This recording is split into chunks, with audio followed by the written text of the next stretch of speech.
was the man, boy. Put the team on his back like a Jansport. D-Lo with the dribble drive handoff. Pick and roll, full contact, this is a man's sport. County of Kings, really the Kingsborough. You know Crown Heights, so you know that sound right. Brooklyn Bridges, Z-Dub defending. The Brooklyn Block Party, clacks and double digits. Got the bar clicking, the whole block is with it. Left a lot on the table, now we coming to get it. The shook one's gone, we too Brooklyn strong. Can't stop, won't stop from the Brooklyn block. B-R-O-O-K-L-Y-N. B-R-O-O-K-L-Y-N. There you go. B-R-O-O-K-L-Y-N.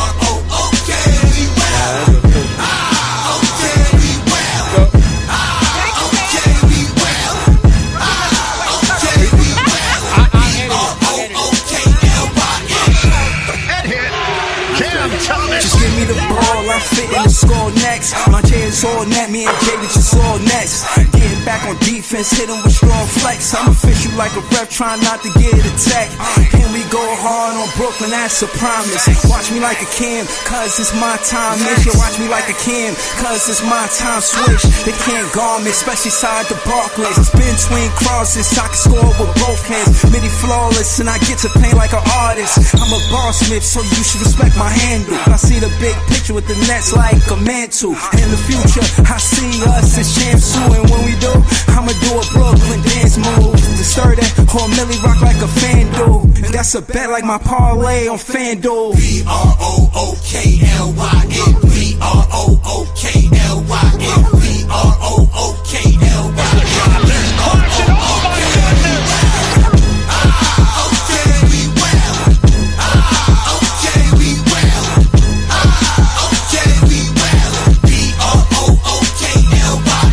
When you establish a culture, that's what you do every day. That creates one thing, that it's your identity. Alright, that's how you are seen by other people. If you work really hard and get 1% better every day, you're a competitive group. That means that you fight. Oh, what a move by Sean Cannon. Yo, it's Big Fan Breezy with the Brooklyn Nets vlog. Nets fans is the best fans. I know we got that loss tonight, but just so y'all know the kind of work that I do, I just finished trolling the Nick page. Shout to Knicks and Ish. You know, I had to troll them because they lost. I heard they lost. So, and they was up, and they still lost at the Garden. So, and a Nets loss, a Nick loss, it's not the same as a Nets win, but we not even focused on that right now. It just is what it is. I'm not going to be here for a long time. I see my guy Jay in the chat. Finna throw the link in the chat. We gonna see what's up. You know what I'm saying? We gonna see what's up. Tonight was a late game because we was on the road. Oh, excuse me. The link I had when I was watching, I can't even hear the announcers, and I enjoy the announcers. You know what I mean? Watching the game without the commentators, without Ian Eagle, without Sarah Cousteau and Megan Triplet. It was boring. It was more boring than it, you know what I mean, usually is. So shout out to the color commentators on that page. They do a real good job of keeping fans entertained into the game. We say things that I would probably be saying, you know what I'm saying? Like, and then, just the way they do the play-by-play, very interesting. But I wanted Timmy to play better. I didn't like Timmy taking as many 3-pointers as he did. I was tight. He was missing all those 3-pointers because I kind of wanted to see if he could put the ball on the floor. And I know, the coaching staff want to see if he could be a stretch big. And for when I see Timmy ain't got no good defense, you know what I'm saying? He's slow foot, you know what I mean? He can't really he's good around the rim. He could score the ball. And the strengths of him is scoring the ball. Could the Brooklyn Nets develop him into a stretch four? Because it looked like we begging for a stretch four. Like, we doing everything to find a stretch four. Like, Timmy ain't even supposed to be taking that many 3-pointers. He took 7 3-pointers. He took 21 shots and had 11 points. That's terrible, Timmy. That's terrible, man. Timmy, what's up with you, man? Shout out to Ice and shout out to the tip off of Brooklyn Nets Brooklyn Nets podcast. You know what I'm saying? What's up with Timmy, man? Taking 21 shots with 11 points, man. Looking bad out there, you know what I mean? What's going on with you, man? You know what I mean? I thought more of you. You know, come on, man, you gotta show it better than that. I wasn't feeling that. I wasn't feeling that at all. But you know,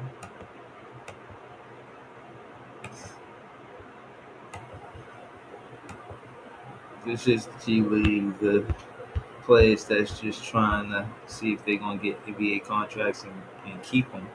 Because he got the contract, but is he going to keep it? 5 for 21. Nasty work, man. I expect more from you, Drew Timmy. 21 shots. Come on, man. Come on, man. Trendon Watford, 7 for 15. 1 for 3 line, at 3-point line, 15 points. Even though I know he was not supposed to lose, but you know what I mean? Look, Keon Johnson, man. Like, I'm not even going to talk about what I did. Like, I'm going to talk about what I did. Like, man, Keon Johnson, man. This dude is an NBA player, and he's not going back to the G League, man. Like, I know these players got their contract, but I don't think Keon Johnson is ever going to go back to the G League, man. I think he continues to play at this level, man. Keon Johnson is a hooper, man. I'm not even going to focus on Drew Timmy and the players that I don't like, man. I'm just focus on the players that I do like right now. Keon Johnson has been one of the more consistent players on the Brooklyn Nets that shows that he deserves to stay on the roster. If anybody deserves to stay on the roster, everybody's saying, oh, we don't have no talent. This is a player that we all seen talent in when it came to the Summer League. We seen that he could score and get to the rack and get to the rim. And yeah, he developed the jump shot. But the truth is that Jordi Fernandez went back to him and seeing what his strengths are. And his strengths, like I told y'all, is partly rebounding. He's the smallest guy on the court, jumping the highest. He got 5 rebounds, 4 defensive rebounds, and 1 offensive rebound. He 8 for 8 at the free throw line. I seen Cam Thomas play this game, I would be ranting and raving about it. 2 for 4 at the 3-point line, 5 for 7 from the field in the 24 minutes. And I guess the plus minus got to be beautiful, and it wasn't because we was pretty much getting our ass whooped. -7, but that shit doesn't show what he actually did. He had 1 turnover to 6 assists. 6 assists to 1 turnover. Like I said, if it was Cam Thomas, I'd be ranting and raving about him.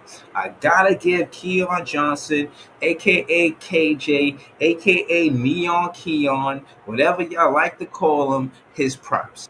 He's one of the more consistent players, once again, from who've been getting played developed by the Brooklyn Nets this entire season. We got one more game. He had a better season than everybody that came up from the G League. Everybody.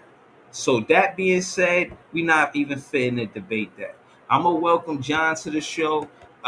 Everything Brooklyn Nets, John to the show, and you know what I'm saying. Shout you be out on your podcast, and then we're gonna get to it. Appreciate it, Breeze. Yeah, guys, definitely check out the BK Nothing But Nets podcast. We got a double show on Saturday and Sunday to close out the season. Definitely tune in to do final grade assessments of the guys that got called up, the people who are still on this team, and kind of the outlook for this summer. It's definitely going to be a very interesting summer with the Brooklyn Nets, that's for sure. Yeah, for sure. But that's what I'm talking about right now for the most part. How you feel about the players and, you know, far as who did the best? I said 1, but you could name 2. Yeah, listen, I kind of wish these young guys would have gotten more time on the court. You know, they kind of really all started playing with each other around game 9 or 10. And it's like could have been done maybe 10 more games ago where they could have had more run to really show you what they can do. And I know a lot of these guys definitely want to fight for a roster spot. You're definitely seeing it out there with effort. And some guys are just feeling overwhelmed because they feel like they have to be perfect to try to get a roster spot. I think that's why you're kind of seeing the energy level be the way it is right now. But I think for the guys that do get the phone call this summer, definitely come hungry and prepared to earn a spot because Jordy's going to give you a chance if you get the call this summer. And now with Keon Johnson, I think he's definitely improved on defense this year. I think defense has been one of his best assets this year. The offense has made some strides here or there, but I think really his future and some of these other guys' futures will be dictated by who we draft this summer. what's out there in free agency and how we use that cap space, whether to facilitate maybe a trade deal or two to take on some salary and draft capital. So really, these But guys. I'm gonna be honest though, John. I'm not doing a lot of stuff because of like the dude they said wanted us to draft the guard from Florida. I'm not using that pick to draft him if I got Keon Johnson. Like You I'm took, just like, I'm gonna keep Keon Johnson instead of getting him and use this for a small forward or a power forward or something like that. wait, When what I guard don't you want with the lottery pick? You talk about Fears? no, it's not. It's not that I don't want him. I'm just saying Keon Johnson might mess around and make the roster. He might fuck around and make the roster next season, man. I mean, Because I don't know, but he's an NBA player. I'll say that. I think he's definitely done enough to extend his career. Let's remember, we don't know what kind of role this guy would have. I think maybe on a team he could have a backup role. I see maybe a Gary Payton type role. He's nothing like Gary Payton II is with the Warriors, but you could kind of see a little bit of similarities there with the defensive grit, with him making some 3-point shots here or there. I think maybe he has a role in this team with the Nets. If their game plan is to tank the following year to get another lottery pick, I could see Keon on his team. But at the same time, it really depends on who you draft, who gets the call, and whose options get picked up or not. I think this organization needs to take it seriously this summer and don't just get guys on this team that are just going to hold a role for a year or two. You actually kind of want to start constructing something, whether these guys who are going to be starters or backup pieces. You want to have at least by next year somewhat of a bench filled out in certain areas and have the beginnings of a starting unit. Could Keon maybe be part of our backup unit? Maybe, but we got to see what happens this summer. I think right now, besides Thomas and Clowney, everybody's on the table for me right now, in all fairness, whether they could be here or not be here. And I think the organization's got to make those decisions this summer and take it very seriously.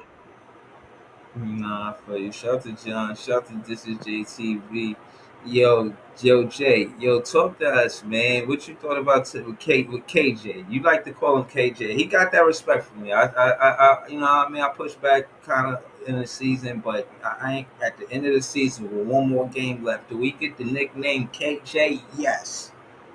We hope it, Respectfully, bro. res- Respectfully, bro. respectfully, I ain't even see the game, bro. I ain't even know we played tonight. I was just caught off guard by this whole thing right here. Know what I mean? But KJ is definitely my man, and I started to like the name Neon Keon because he be lighting it up out there, man. Shout to Joey BK, man, with Neon Keon out there lighting it up, man. Yeah. And yeah, I fuck with the boy, man.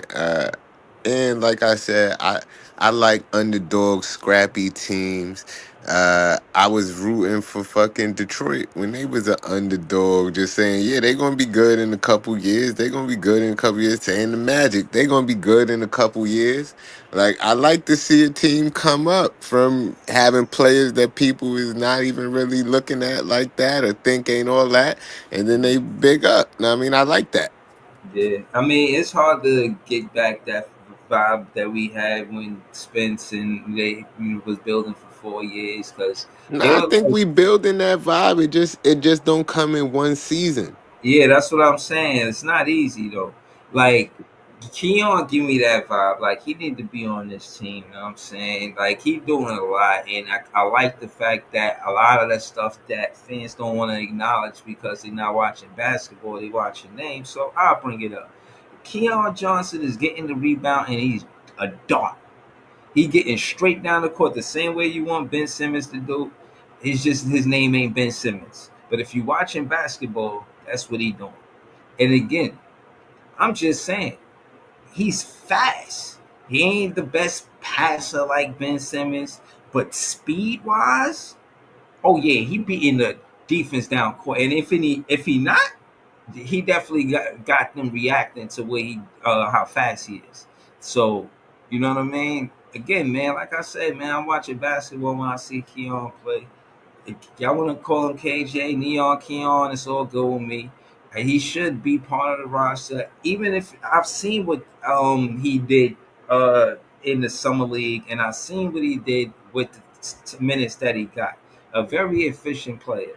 And all I'm saying is we might not need a guard in the draft because of Keon. Now we need a guard, but what I'm saying is like that ladder pick, that last pick. Instead of getting the guard, you might want to get a big man because everybody feel more suspect about the guard space. And in my opinion, the Brooklyn Nets are starving, hungry for a stretch four. They not sold on Clowney. They like Clowney, but they not sold on Clowney. I see them trying to make a stretch four out of Drew Timmy. It's not working. He 1 for 7.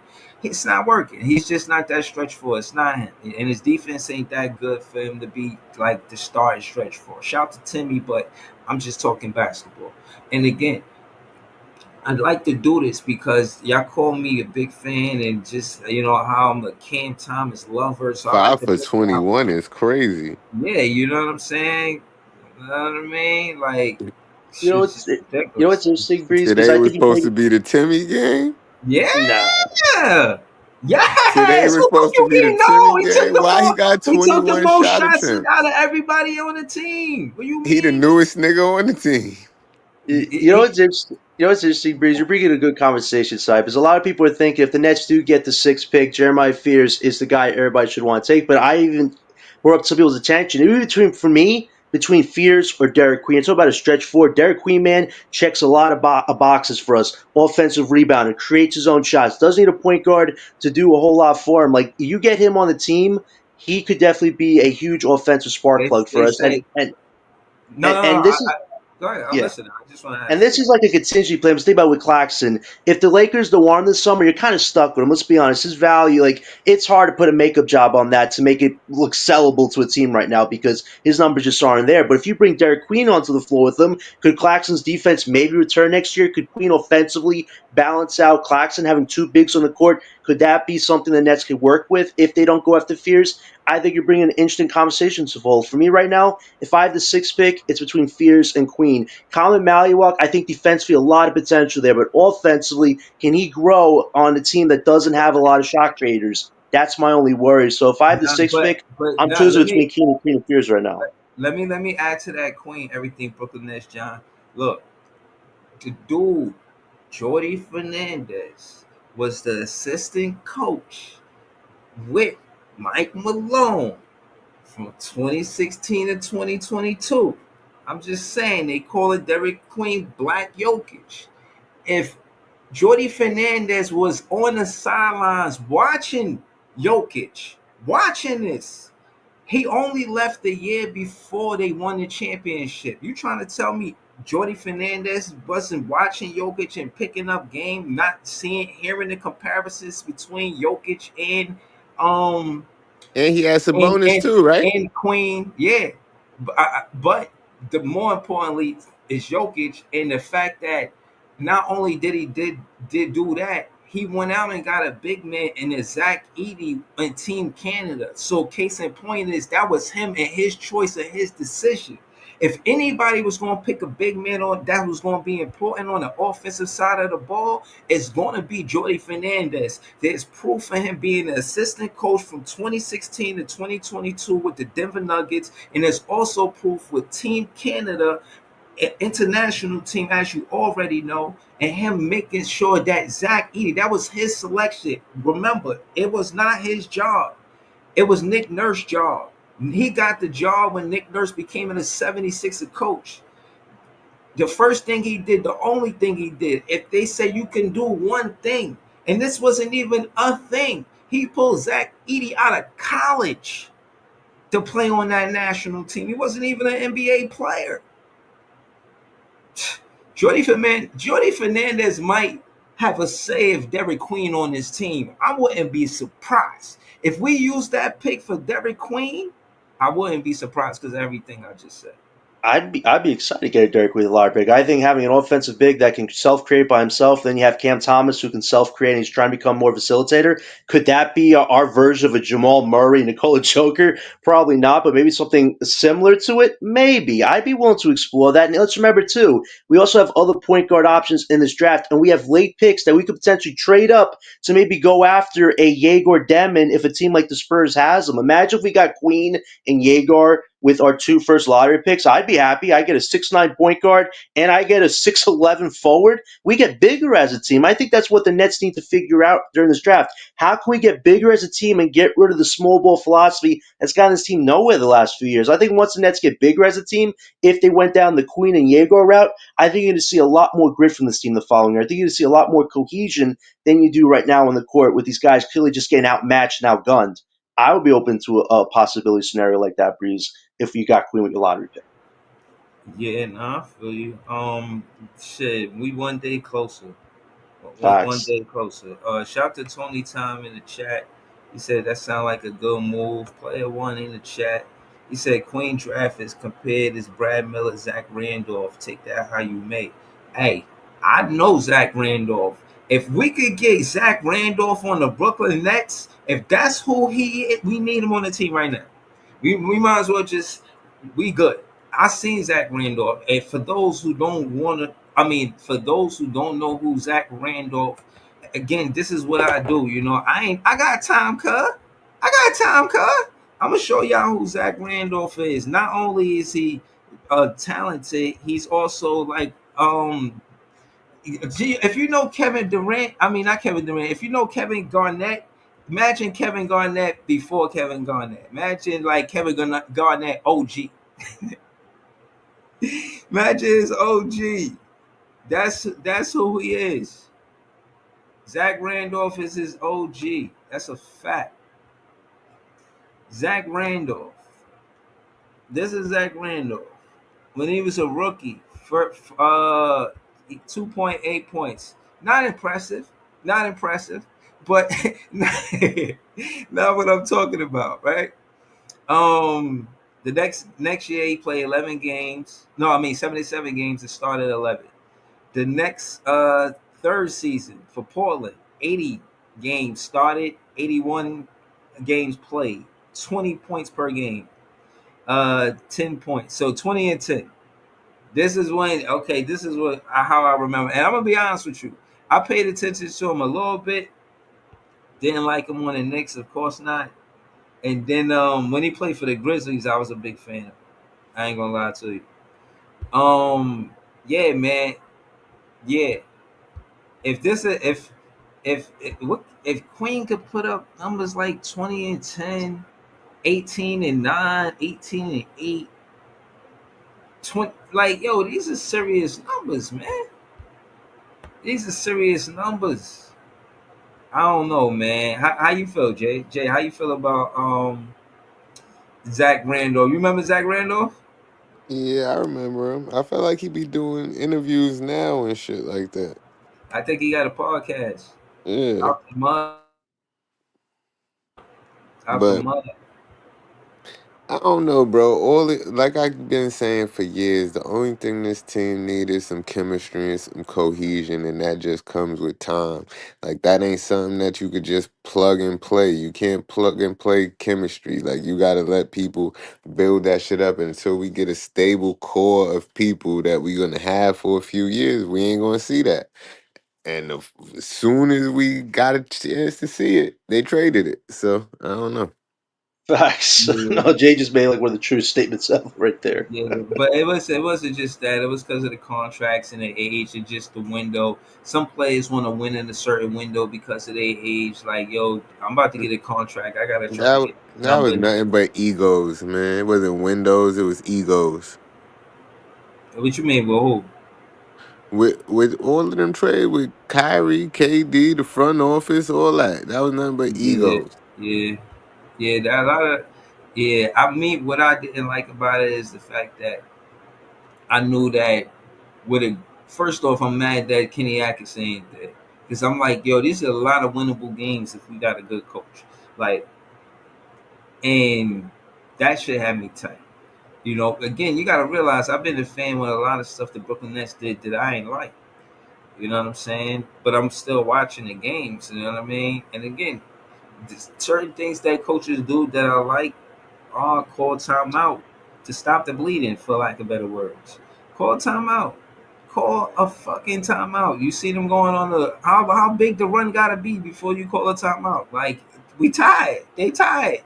or whatever the case is. Like that bad coaching, same play being drawn up. You see, you know what I mean? The defense look like they know what play it's going to be. You know what I mean? You only got one play you go to in the lineup. Pass it to Kevin Durant. If it ain't there, then it's nothing's happening. You feel what I'm saying?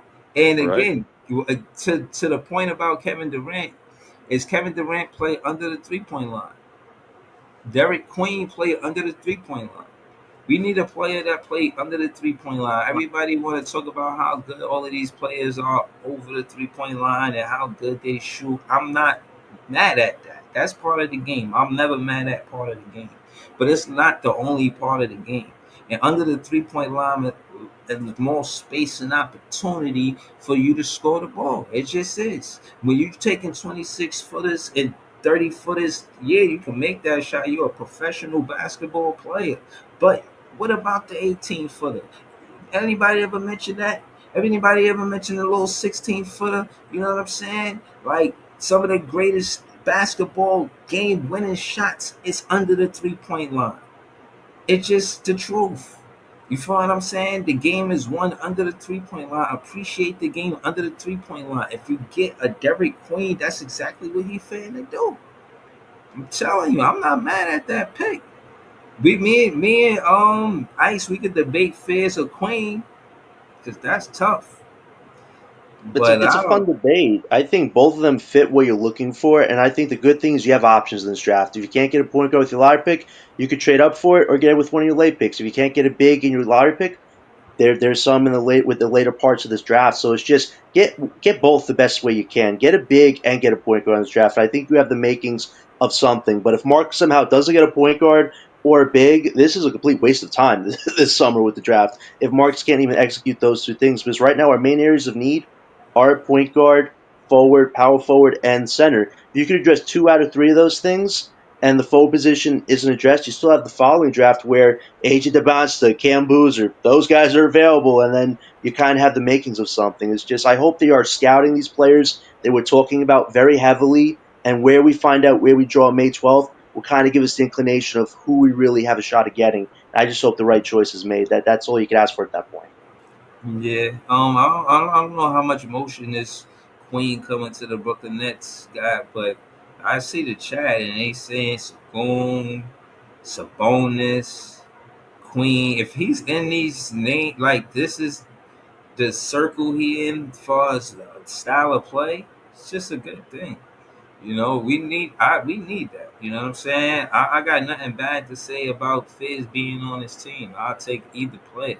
But if it's up to me and it's like the next pick, what I'm gonna do,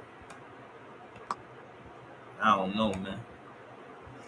I don't know, man. Everybody turn to me. Big fan Breezy, what you finna do? It's on you. It's up to you who it's gonna be. Queen or Fizz. The whole time we've lost all of these games. Who did we lose all of these games for? Who was here with all of the times that I did a recap and was here for a loss?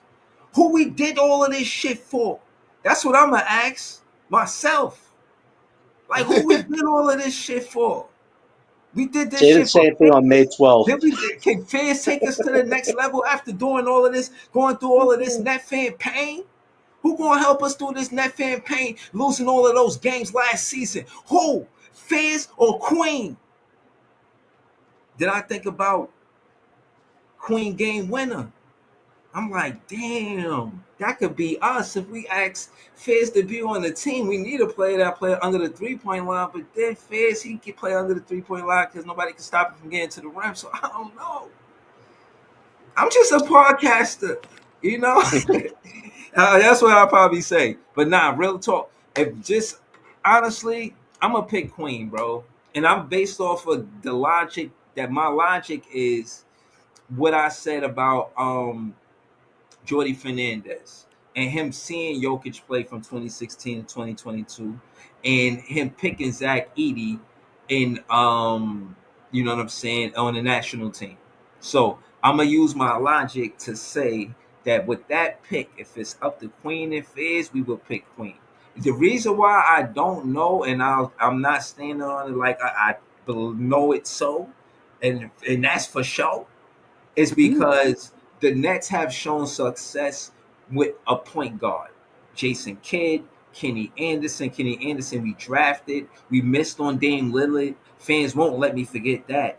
Right, Nets fans? So case in point is you don't want to miss on a point guard. So that's why I don't know exactly what they're gonna do, but you know, that's just what it is. But LM just joined the panel. I want to say what up to LM. What up? Hello. Damn, nigga, I was here first. The fuck? Oh, my bad, my bad. Joey. Yeah, Damn. my bad. Yo, And Joey, we mentioned you too. We was talking about Keon yeah. Johnson. He was calling him Neon Keon and shit. Word. Hold on, I'm gonna pull up the stats. Shout out to Joey BK. What up, Joey BK? What's up? What's up, man? I just Yeah. wanted to say this, man. I mean, Derek Queen is cool and all, but listen, the more tape I see of Rashard Fleming, I want Rashard Fleming in Brooklyn, man. I'm sorry. I like that kid. He's 7'5" and he's moving like that and shooting threes, He's bro. 7'5"? No, I mean, Yeah. like He's big. He's got strength. he's ridiculous, bro. I sent you the Yo, you said he's 7'5"? No, he's 6'9". He's 6'9". His Sorry, wingspan is sorry. 7'5". There you go. Holy shit. But he's 6'9", 240. Like Hold he's on, built. I'm about to check. I seen some highlights too, Joey. Hold on. So, Joey, what's about Rashard Fleming you want on the my team? bad. I must have read his thing wrong. But yeah, man, he's I don't know, man. When I look at him, I see like his comp to me is like Jaren Jackson, bro. Like real rap a little bit. Like he's big, he's athletic, he can stretch the floor, he can move his feet.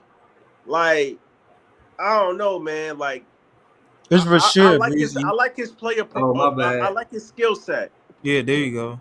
Yeah, appreciate you. I thought he said Rashard. He might be Rashid picked Fleming. around 15 or something, though, Joey. That's the only thing. Our pick right now is around 18 or 19, so I don't think we'll have a shot at getting him. Yeah, but we could He from possibly Jersey. He from the town. We could possibly get him with the Bucks pick. I think He he'll from be Camden, around. New Jersey. Well, he damn near Philly nigga. Yeah. Hold on. All right, so his career stats. Well, this season he coming out as a junior. He averaging shot 15, close to 15 points, shooting 74% from the free throw line. Averaging 8.5 rebounds. Yeah, he 1.5 blocks. Okay. 53% from the field and damn near 40% from the 3-point line is nuts. That's yeah, aggressive. I don't know, bro. He looked way bigger. When I seen his highlights, he looked way bigger than 6'9", bro. I don't know. He might be. I guess it's just because of his wingspan or something, but he looks His wild big, wingspan bro. Probably 7'5". I seen He's something better like than I'm Clown. about to say 7'5" is crazy though. Yeah. Because I seen something that where he talking about, and it said 7'5" wingspan. So when he said 7'5", I thought, man, I might have read it wrong. Like, damn, And if dude, he was 7'5". 7'5", he probably, I don't know if Cooper would be the first pick if that was the case. Right. The way Rashid was moving, if he was 7'5", Wow. he would be the man. first pick in the draft. I don't know, bro. When I was reading the caption, all I saw was 7'5", bro. I was like, we got another Wimby in the draft. Joey, player one said I had to Google this dude after I heard he was 7'5". Yo, just imagine the draft combine. This guy moves up to like top 10 in the lottery. No, but on some real stuff though, I think we could possibly get him with the Bucks pick if he slipped through the cracks. If we don't get Queen, if Queen is off the board, and somehow we don't get the Queen and he gets off the board before we get him, and hopefully we could get Rashid at with that Bucks pick in the late. Hopefully, teens. it's like a Cam Whitmore situation where teams just pass up and he falls to us. I don't know. I don't know. He's projected to go anywhere between 16 and 20. It's a possibility he could fall to us. I'm not saying it's not. LM, you don't got a new mic, man. Your mic sound crispy. Yeah, like the new voice. I'm on my laptop. That's why. Oh, I was about to say the past couple of days, your mic been elite, bro. yo, hold on. I'm not gonna lie. I thought it was just me, right? Because I was like, yo, this nigga LM shit sound crystal clear. But, Right. You know what I mean? Nah, I But want It a been the past laptop. I couple thought I was streams. just I've been tripping. meaning to Like, you know, ask. I always sounded Ellen's like like, that. this ain't my mic voice anymore, guys. It's the real me. Nah, I got a new laptop, so I was like, you know what? Let Down me. for this. You know what I'm saying? Nah, laptop Nah, is a good investment. That shit sound good, bro. yeah, facts. They shit, you should promote that shit. They should. You know what I'm saying? Word, that shit's clean. HP laptops, man. HP be coming in the clutch. Yeah, nah, that's a fact. Shout out to HP, man. Word. Nah, I Yeah, do think he for sure could fall to us, depending if other teams is not on game. Um, OKC, if that Philly pick for it, OKC might take him. But I'm here. Hey, LM, I'm hearing that I'm hearing the Spurs might take him. yeah, Spurs could take That's him. interesting. That's Spurs interesting. him with Castle, Wemby, and De'Aaron Fox that would be nasty. I ain't gonna hold you. That They got him he with could the. possibly be there for Because realistically. don't the Spurs pick before us? Nah. I mean, it depends. Their first pick could possibly is ranging around 8 right now, 8-7. But knowing the draft, we don't know. Like Spurs could probably get the fourth I pick. thought they had another pick though, like in the They teens do. somewhere. They It's the got the Hawks Atlanta pick. pick. Yeah, the Hawks That's at pick. 15 right now, so that'd be interesting. Imagine if the 15 pick and they want to trade with us for Johnson or Bucks pick. I'll do an heartbeat. I'll take Rasheed Fleming.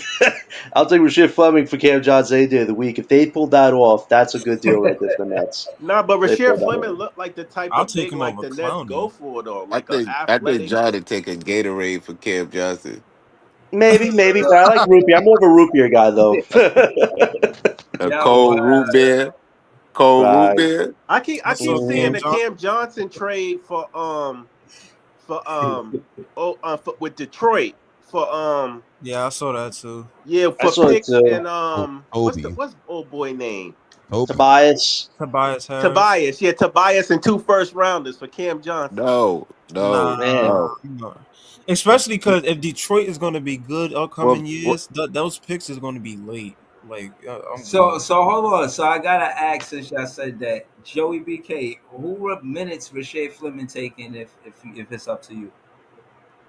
Shit, y'all saying he's 6'9". I thought he was a little bit bigger than that, but so He you really Clowney can't, height. huh?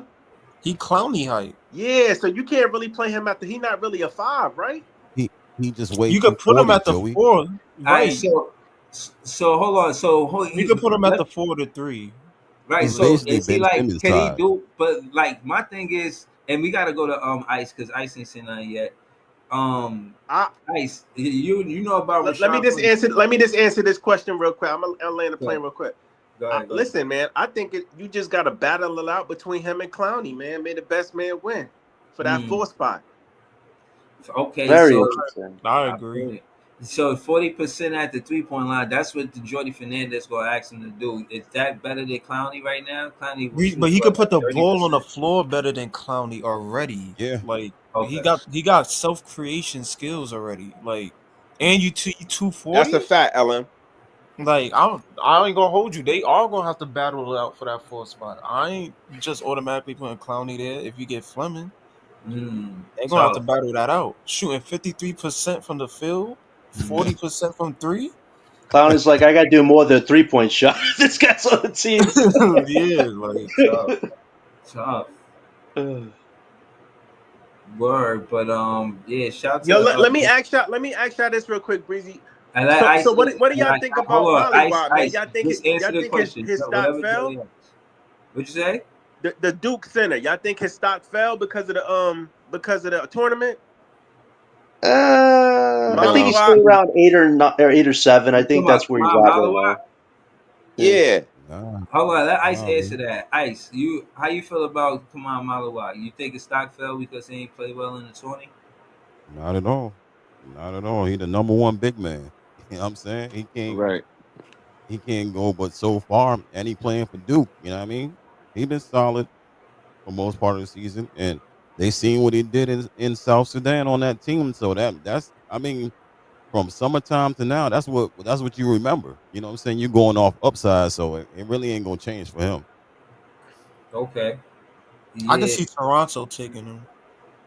Oh man, that would be a big steal for them. Hey, Ice, how you feel about Rasheed Fleming? I can see that too, because a lot of the Africans go Look, to Toronto.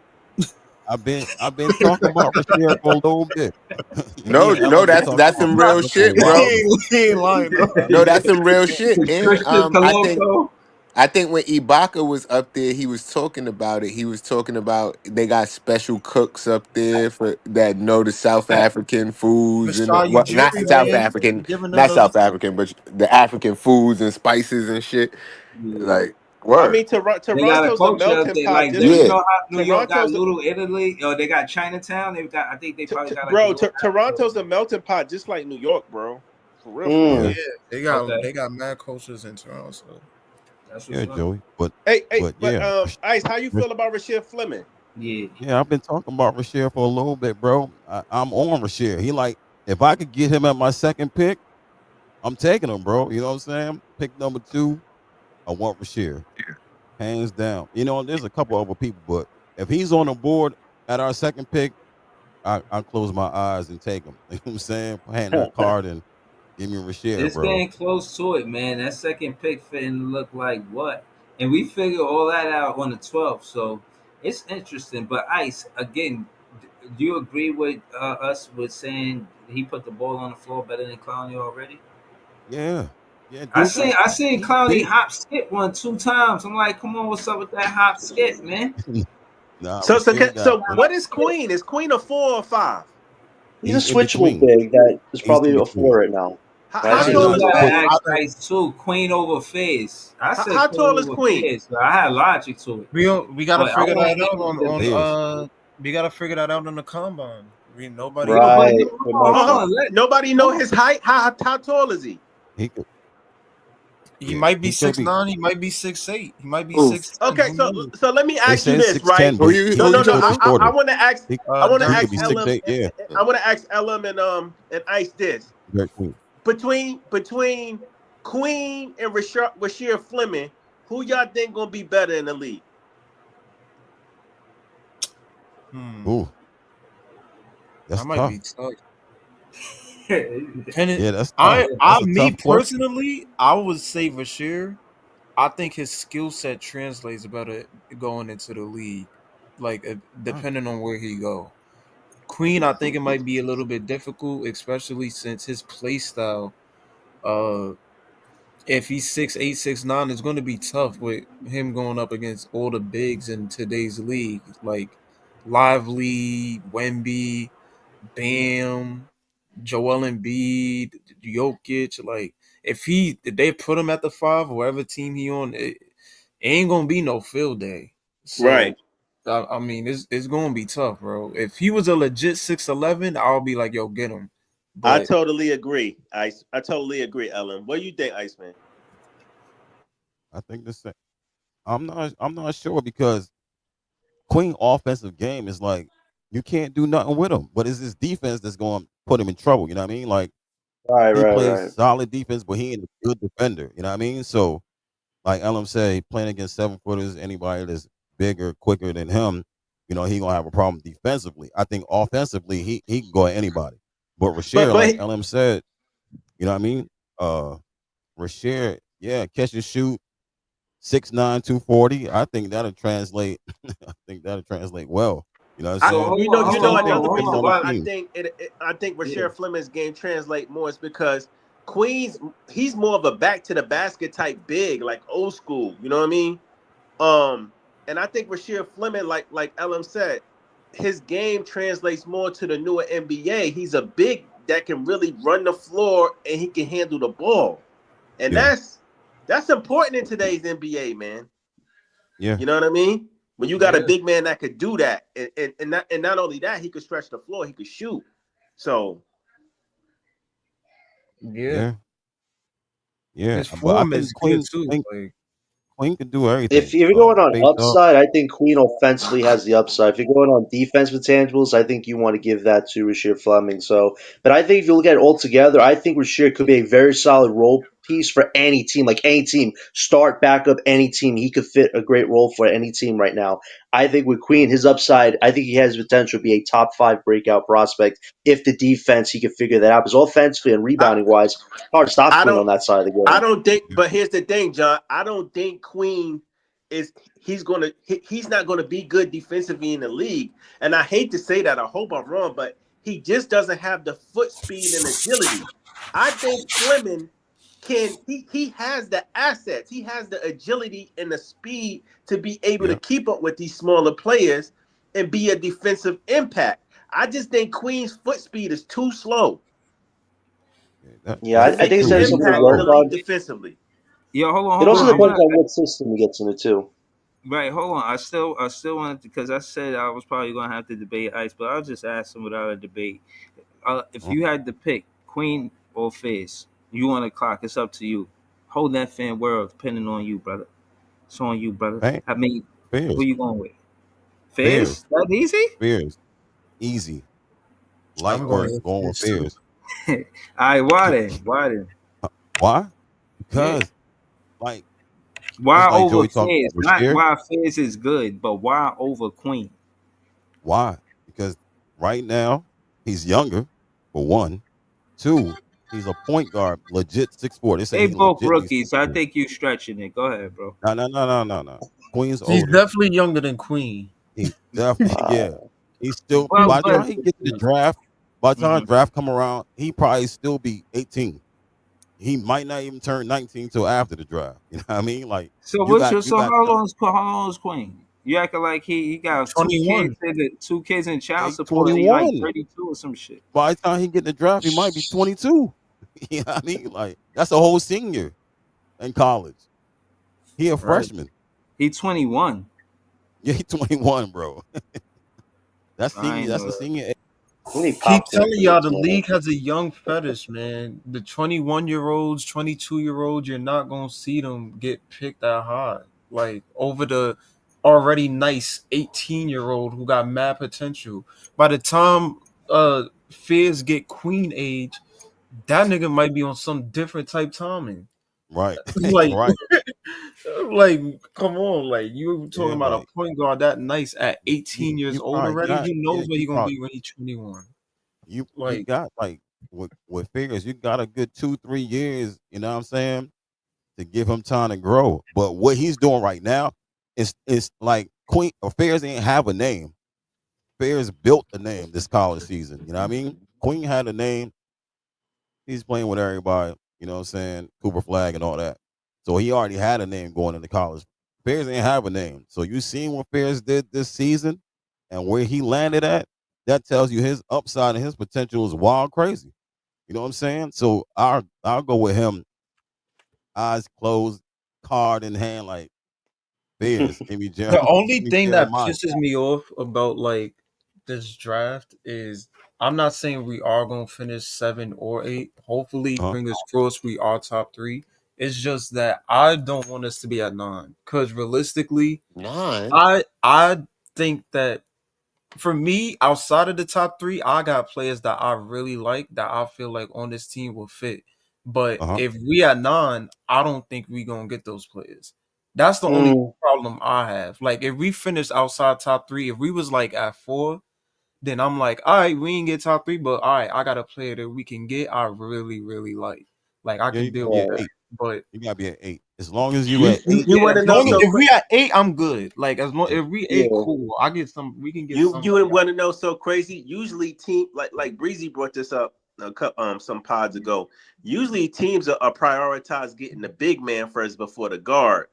But I have to agree with Iceman. I gotta take Jeremiah Fairs. I just think he's just the more talented player with the better upside. I'm you know what I mean. You also know why it's important because you think about it. The point guard is very important right now. And right now, Jeremiah Fierce is the second best point guard in the draft. I think it's a very definitive statement. And you also look at this too. The point guards late in this draft, unless you trade up for Yegor Demin, you're really kind of left with Boogie Fland or Nolan Traore. And those guys come with certain factors that not a lot of people are like super high on with like height and all that and strength.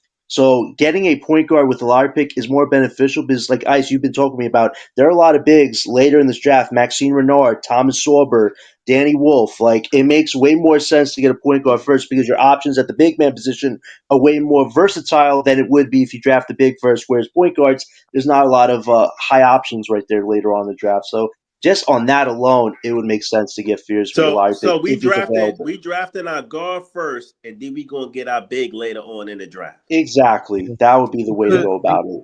That would be the smart way to go about it. Yeah. And if we, So that means we drafted we're our not power getting Queen forward then. first. Y'all can and get if Queen. we, the good thing is if we miss out on the wing in terms of Cooper or Ace this year, next year there's mad wings that you can Yeah. try to go after. Yo, I'm not gonna hold y'all. If we get Jeremiah Fears and Rashad Fleming, I'm a happy man, bro.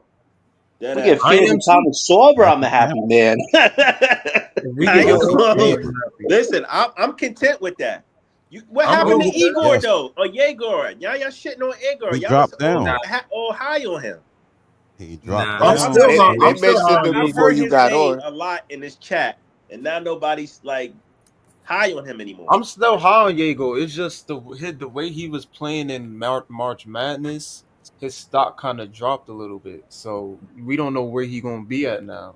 I Right. think the Spurs might take him, but it make no sense because they got Castle and Fox. So Because because some pods ago, the whole plan was to draft Queen and then get Jaeger later on down in the draft. Now the That plan was a is to hypothetical I came up with, Joey, about us going bigger if we have to start backwards. But here's the interesting thing: if the Spurs Didn't do you get just say that Yegor, 30 I minutes would ago? trade Johnson for Yegor if we don't get a point guard with our lottery pick. That would be the only hypothetical I could see us getting Yegor. But if the Spurs don't get Yegor, I don't see us having a shot at really trading for him because the Spurs are the only team right now who do want to contend in the near future. And if they have Yegor, then we got Castle. So that would be our only out with trying to get Yegor in this draft. Otherwise, I don't see us having a chance at him. If we okay. don't get a point guard. So who's the other bigs later on in the draft that y'all think we could get? I know you got the kid from Auburn that's coming out, the senior, Johnny. What's his name? The guy that won the John Broome. Huh? Yeah, you got Ryan Kalkbrenner later on at 35 right now, and you got Max Reynard. He dropped back in the draft, but you got Max Reynard, and both 7'1", 250. About the Wolf guy, Danny Wolf or something. Or Danny Wolf is he more like a power forward, but they got him in the, I think he in the 20s right now. What about the Auburn kid, the senior? Auburn. Yeah, the guy that went up against Cooper Flag for the Naismith Player of the Year. Yeah, Janai Broome. Yeah, Broome. Yeah, they got him in the might second be round. late. I ain't gonna hold you. He might be like a late first rounder, or possibly second round, depending on who. Where Yeah, they got him second round right now. Yeah, I seen him late first round. Yeah, he was there. Some he's late first, some he's he ain't gonna right, be lottery though. right I'm second. telling you that. But I know he's a that. senior. He He's a definitely senior, not. and he's not going to be a center in the league. He's probably going to be a power forward. Yeah. Yo. See, the only thing that scares me about like Queen and them is they not true centers. I know Molly Walker is a true center, but I don't think he got that skill set yet like them though. Not yet. I don't know. That's why they go off the upside. That's why they go upside. Malawak is realistically a raw prospect. Like you don't really know what you got with him. Exactly, Ellen. He's got defense potential. It's what is the offense? Can he self-create like Queen can? I don't think he can right now. That's why I think Queen has more of an upside there. But I understand defensively, you could put him in any position on a team if you're rebuilding, and he would be a replacement for Claxton. But I'd rather go with the offensive upside personally because I feel like we need that way more right now. I don't think it'd be hard for Jordy to create defensive identity. It's just the offensive identity. That's going to be a priority for us in this draft a little bit more, I would say. Yeah. Is Sharp gonna get? Do y'all think Sharp gets re-signed or no? If Claxton's here, I don't see it. If Claxton's here, I don't see that. I think one of them gonna be going next year, bro. Yeah. Either Claxton or Dayron not gonna be here next year. That's just my opinion. You think it's Day since Clax got the contract already? Maybe. Clax could be a hot commodity in the summertime. You know what I'm saying? But I know when I seen that on Twitter that they interested in a center, I figured one of them was going to be out. You know what I mean? All of the Lakers fans think they getting Claxton. Yeah, I They seen won't. that. They think they getting everybody. They were. They Well, I that's don't know gonna be now. They worth. think they getting Jokic now too. So Nah. Nah, The, you you That know said would I the be. believe Knicks. that. The Knicks talking about trading OG Anunoby and somebody else for KD. yeah, Yo, but can we K, talk about the nah, Knicks but for a K, second? They couldn't even beat the Cavs no, but without hold on Mitchell though. tonight, man. They couldn't even beat the Cavs without Mitchell tonight. Knicks That's fans keep wild. going in KD DMs with that, and he keeps shutting it down. Like Yeah. one of them asked him about at the trade deadline, is this rumor true that you would have came to New York? And he said simply no. And then there was another one just today where they were saying, he was saying that the guy was asking what you got against New York, like why you don't want to come to New York. He was just like, yo, no, he was like they're a good team, and I feel like they could win in the playoffs, but I wouldn't go there. Basically, Yeah, he was you like, know what's so crazy? Because I keep seeing these stupid ass things about KD listed the Knicks as a destination. But I remember a couple years ago, a kid was like, "Yo, KD," he was on the street signing, "When you coming to the Knicks?" You could Google this shit. KD said, "Never." On my mama, he said that, bro. I don't think he want I to I play for them I, niggas, I sent yo. the shit to Breeze earlier. Breeze got the text because I was joking around in the group chat about it. But that's how you go. That's how you know Knicks fans is slow. My guy, he signed here in 2019. Don't you think he would have went there in free agency if he wanted to go to the Knicks? Like, Hold on. What you talking about? Hold on, Jay. What you talking about? What in the group The chat? the KD text I sent to the group chat. Say, Yeah, nah, I ain't even see it. What it say? but I can't remember all the exact words, but it was you would just have a went Knicks there in fan. 2019 if But he that really but Henry wanted that's to why be it in the Knicks, surprised me man. when I Henry. seen that shit saying he picked the Knicks as one of the destinations. That shit didn't seem right. I'm They like, have I don't no Yeah, know he was about assets shutting to that get shit down. KD. I think that's a crock of crap. They have nothing to give up for that guy. Like I just Yes, think they just want to be in the yeah. rumors to be in the rumors. I mean, Like what are they giving up? It's OG and listen, Anobi. I don't know if that's enough. I'm not gonna listen. lie. The truth is, they ain't got no motion. They had Facts. the lead versus the Cavs, and they lost that game. It was for them to win. They lost it Oh against and the top 10. teams. They I think now listen. it's official though. The Knicks They and the Pistons is gonna be the first round. Yep, it's Yeah, official, that's man. gonna be a they, good one, Woo! fellas. they That's gonna be tried a they good one. tried to duck them, but they can't. They got whoever wins got Boston second round though. So good luck with that. True. I don't Either know. way. I had said I hope that our game would take them out of home court advantage, but I don't think our game has any impact on where they at Nope. in the That's playoffs. gonna be a good series though. That's gonna be a good. Man, I'm definitely. Yeah, Pistons ain't scared of them, man. Pistons are coming for yeah. blood, It's man. a, it's I a, Hey, it's feel gonna be a Cunningham good gotta it's go a, gonna be a off. good I ain't gonna physical hold you. series. You Yeah, seen the tweet where they say K gonna be the biggest star in that series? Them Knicks fans was mad as shit. They was like, hmm what Nigga, about Brunson? every time K played him, he almost get a triple double, bro. I'm telling you, in the first round, he gonna go crazy. Listen, and again, my point is this: regardless of what y'all say about Isaiah Stewart, that's when the Detroit Pistons were good, when they were the roughest and the toughest. So what I'm saying is they didn't trade their identity like the Knicks. The Knicks right. traded their identity. They did all of that for wing help. And when it come down to it, a lot of their content, because you know me, I stay kicking up dust. They Uh, was, they got Mikal Bridges and OG to compete versus Tatum and Brown. And they got swept by the Celtics. Yep. So my but point Breeze, they claiming they got their toughness back because they got PJ Tucker now. That's the word on the street. Oh my PJ That's god, funny. Tucker, man. That's funny. the shoe master, like I Um, said, I'm not jacking that. the I just kickbacks. They should yeah, call I'm him not. PJ Kickbacks Tucker. Yo, you ain't see PJ stand over Schroeder last Yo, week. what is laughing at him, man? He's like, get out of here, bro. Tucker was doing all that, and they still lost the game, man. Yo, Like 0 and 10. You think about this. They trade away everything for Towns, Bridges, and OG to go 0 and 10. As a Brooklyn Nets fan, that couldn't have gone any better, man, for what they all gave up, and it Hey, came out to hey, nothing, John, man. I sent it to Breezy. I know all of y'all been on Twitter. Knicks fans have been cooking the fuck out of Mikal Bridges. Yo, They're like, he's oh got my no God, we excuses. You gave know what up I said? 5 picks for Yo, this that guy. game where the ball You hit know him what I off the said? I head in said Knicks. overtime, I was like, yo, that's my boy, man.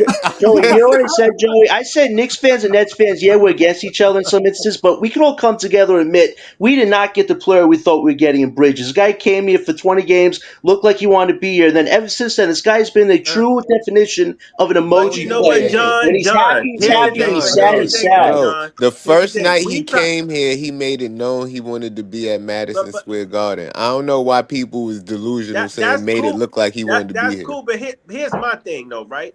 We tried to warn the Knicks fans. We like, listen, Mikal ain't the player who y'all think he is. They laughed about it. Oh, we got Mikal now. He gonna be better with the Knicks. Y'all ain't know what y'all was doing with him. He on the real New York team. Now you're bitching about him. You gave up 5 first rounders and you're bitching about him. We told you he was soft. We told you he wasn't that guy. The funny thing is, he fumbled the ball against Boston. He's the king of cardio. Listen, this guy cares more about a 6-year streak of playing versus actually playing defense. That's how like narcissistic he is as a person. It's like when we rest him in that Buck series, he's like, "I want to go play with the Knicks." Now it's like he's the only one to complain about Coach Tibbs playing him too much. Like, dude, you were traded for 6 first-round picks, and you're the one who wants to bitch and moan about playing too much, dude. You are overrated as hell. I seen some nasty shit on Twitter though. They tried Next Kingdom tried to compare him to DeJounte Murray, talking about same play. I said, listen, I hate Mikal too, but don't do that. DeJounte Murray is way better than Mikal Bridges, bro. Don't do that. Don't do that, bro. Yo, y'all funny as hell. I just want to add to it. I just think at the end of the day, Mikal Bridges put all of this on himself, and I'll be honest. Yeah, I'm really just kicking up dust because of the podcast. But I just want to say, while the podcast was happening, for the few times that it did happen on the KVN, I made the Knicks fans real uncomfortable about Mikal Bridges. Basically, told him that y'all keep saying that y'all not going to need him to play no offense, but y'all got rid of quickly. Y'all got. You know what I'm saying? Guys out of the situation that was scoring the ball. It's a fact, Breezy. And how you think that Mikal Bridges is going to take the offensive replacement to Quickly and DiVincenzo? But it's not happening, bro. But Breeze, not only that. See, they thought they had Brunson, but smart basketball fans knew they was only one injury away from Mikal having to step up, and we knew he wasn't going to be ready to do that. He don't got that in him.